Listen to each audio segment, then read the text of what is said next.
ng bayan, maasahan anumang panahon.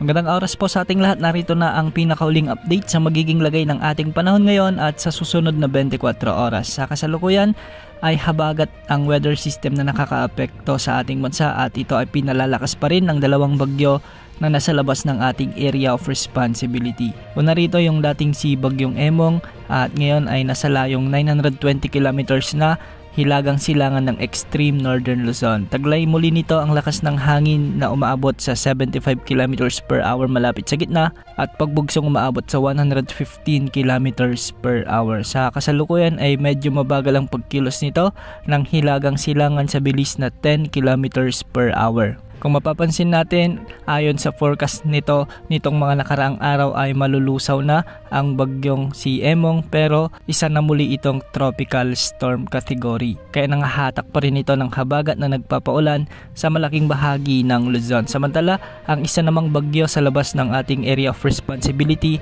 ay may international name na Krosa. Ito naman ay huling namataan sa layong 2,385 kilometers hilagang silangan ng extreme northern Luzon. Taglay din nito ang lakas ng hangin na maabot sa 140 kilometers per hour malapit sa gitna at pagbugsong umaabot sa 170 kilometers per hour.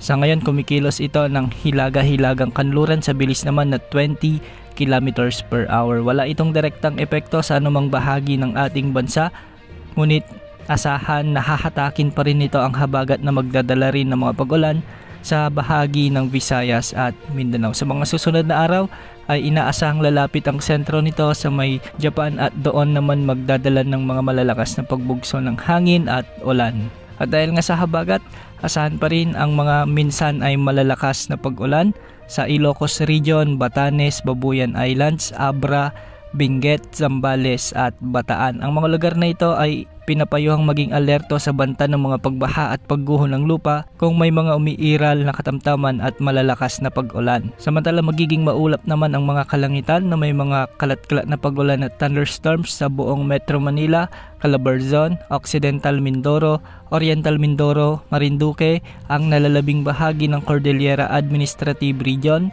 ang nalalabing bahagi ng Cagayan Valley at ang nalalabing bahagi ng Central Luzon. Dulot pa rin ito ng southwest monsoon kaya posible rin ang banta ng mga biglaang pagbaha o pagguho ng lupa kung may mga umiiral na katamtaman at minsan ay malalakas na pag-ulan. Para naman sa nalalabing bahagi ng ating bansa ay dahil pa rin sa habagat magiging bahagyang maulap hanggang sa maulap ang mga kalangitan na may mga tsansa ng mga kalat-kalat na pag-ulan at thunderstorms at posible rin ang banta ng mga flash floods at landslides kung may mga umiiral na severe thunderstorms. Matataas na pag-alon pa rin ang inaasahan sa mga baybaying sakop ng extreme northern Luzon dahil posibleng umabot mula 2.8 hanggang 4 na metro. Para naman sa kanlurang baybaying sakop ng Luzon ay posible ang mga pag-alon hanggang 3.4 meters. Para naman sa nalalabing baybayin ng bansa, posible ang mga pag-alon hanggang 2.1 meters. Sa mga susunod na araw, aasahan pa rin ang maulang panahon lalo na